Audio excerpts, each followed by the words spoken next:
Hello and welcome to the channel. My name is Drew and this is JustAGuyLinux, and this is another video on BSPWM. About a week ago, I did a live stream and showed off Butterknife 0.3.0 and showed the Quickshell for OpenBox. Now, in the last week, I've also updated, slight update to Butterknife 0.3.1 is available. And during that stream, I did show BSPWM. It was not ready for prime time, and I don't know if it is or not, but we're going with that it is. So what you're seeing on the screen right now, this is the new version of BSPWM with Quickshell instead of Polybar.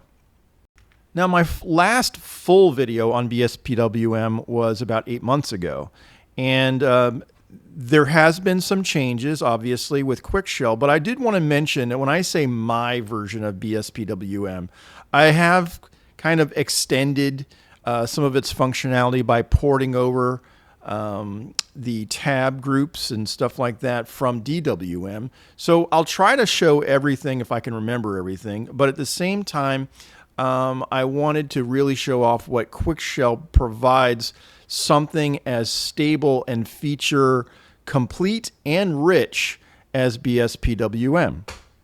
Let's start with the bar, because I used to use Polybar, and if you still want to use Polybar, it is on my legacy branch at BSPWM. So I'm just going to show you real quick, okay? If you go to justaguy.dev/Drew/BSPWM setup -setup, there is a legacy branch. If you want to and use the old version, it is available to you. If you're using if you are using Butterknife and installing BSPWM, it is only going to use the main branch. So you can use either one. I am choosing to use the main branch.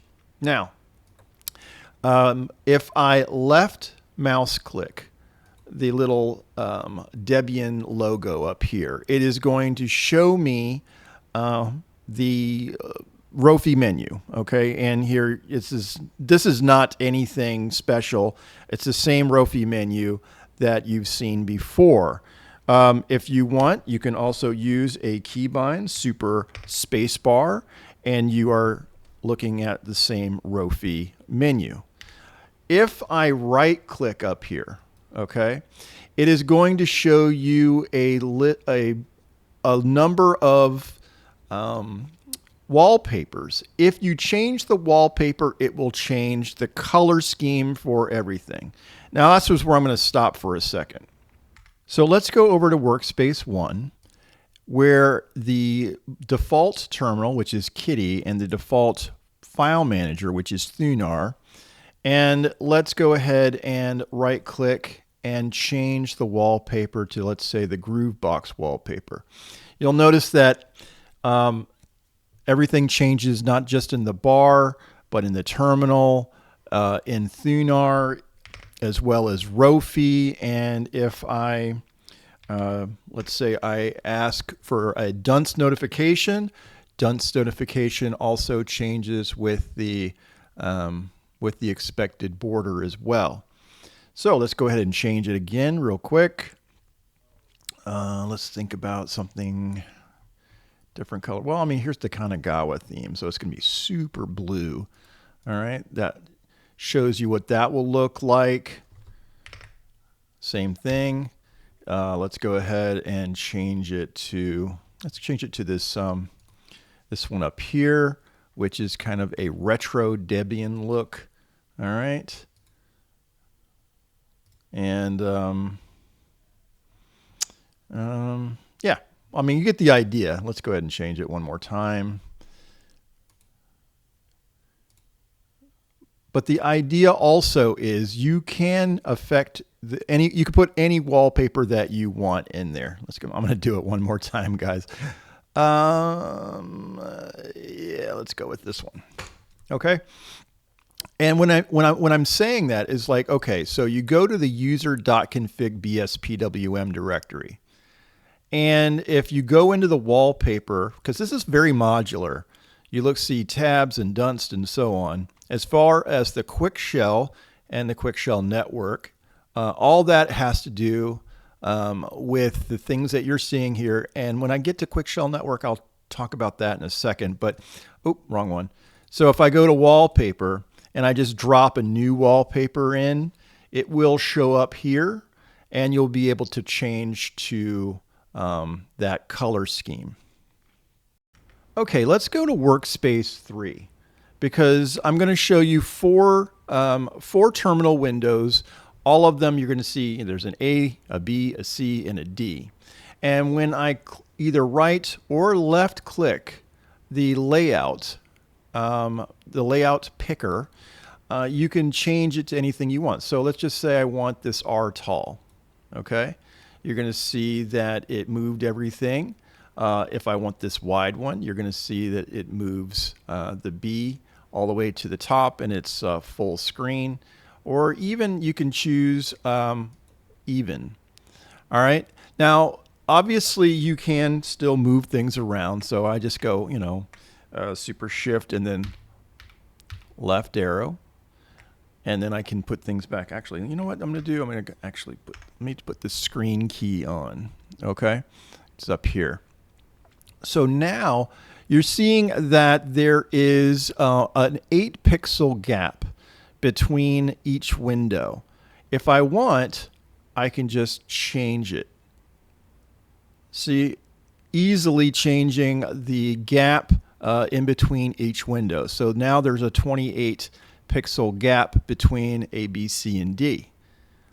We can go back and make it 5, so very small amount. That way you get as much real estate as possible, or even less. Okay. And then you've got, let me just go ahead, and if I want a border width, and you'll see it right here on the left edge here. If I want the border width to be much, much further, okay, I want the border width to be really wide, up to 10, and then I want more. You get the idea. You can really change it to the way you want to by using this Quickshell. And so I'm going to go back to 4. If I want the bar height to be wider, or taller, I should say, I can change it. Or if I want it to be about, 42, which is what the default is. The other thing is, I recognize that some people will be on a 4K monitor, and if you want, you can scale it up higher, up to 2x. Okay? So that gives you an idea of what you can do with these sliders. Now, let's go over to a clean workspace, and let's talk about the weather widget, or basically it's a Quickshell widget. So you can left click, all right, and you can see it basically by default it's going to look up your IP. Now I am not in Waimama, Florida, but if you want to, you can simply left click. Let's go ahead and right click rather, and use this Rofi to change your location. So let's just say I want, Orlando. Okay. And it's automatically changed to 92 degrees. Obviously, it's going to be hot in Orlando. All right. You'll see that the forecast now has changed. And if I want to, I go right click, and let's just say I want to go to London. Okay, it's 67 degrees, but maybe I am looking to change my units to Celsius. Okay, I can do that as well. All right.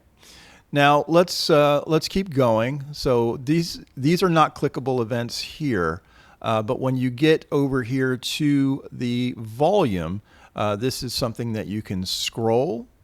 Okay, right and left. Up and down scroll.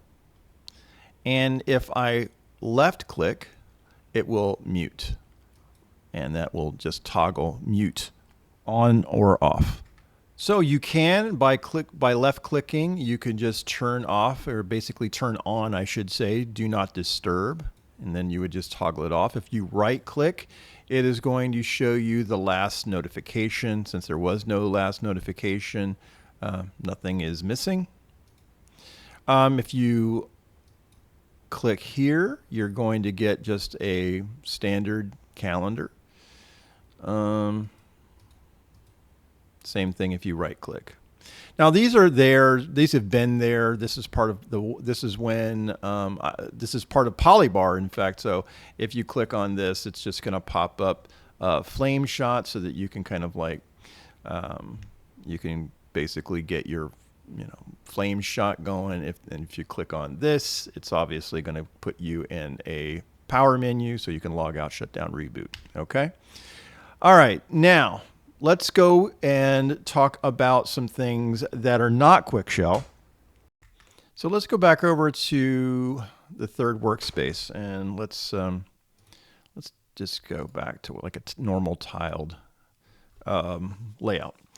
If I want to use the tab groups, you can just simply say Super W, okay, and it starts a tab group. And then you would need to go to each one of these, each of the windows, and just go Super W, and then Super W. And now you've got all four of these terminals. Again, this could be a browser, this could be a file manager, it could be anything you want. And then as I Alt Tab, I can switch between these pretty easily. You can also detach them by using Super Shift W. Okay, so that is the tab groups. That's pretty much standard. If I want to, I can just go, if I say Super Q here, it's going to basically close the entire group, and you're left with one. So you can essentially close everything within the tab group in one keystroke.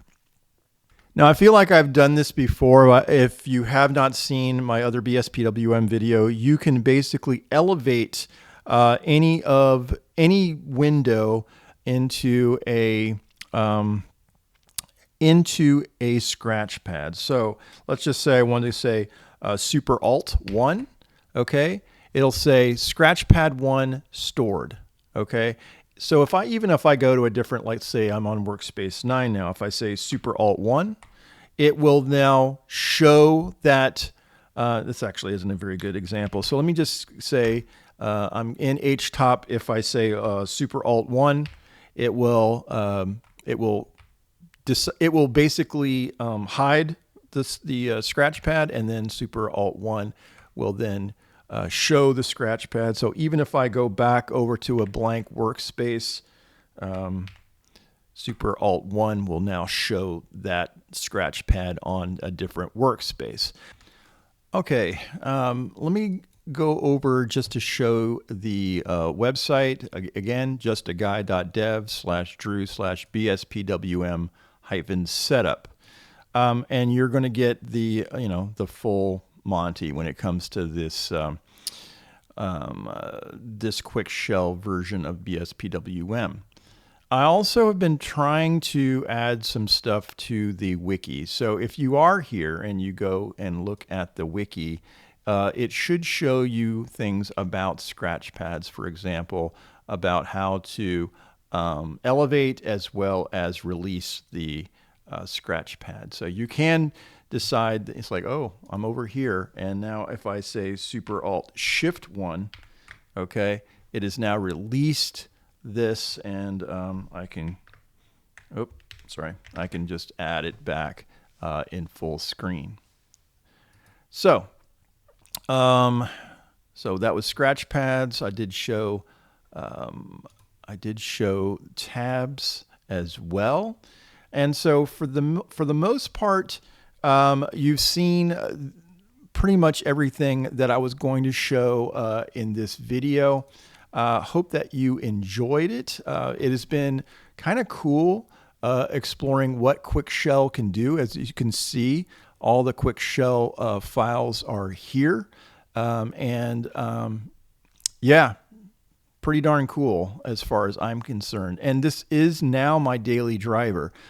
So I may end up doing this. By the way, if you saw that video that I did, or sorry, not the video, but the live stream, I have done this same thing for OpenBox, and I may be doing the same thing for DWM as well. So with that said, see you next time.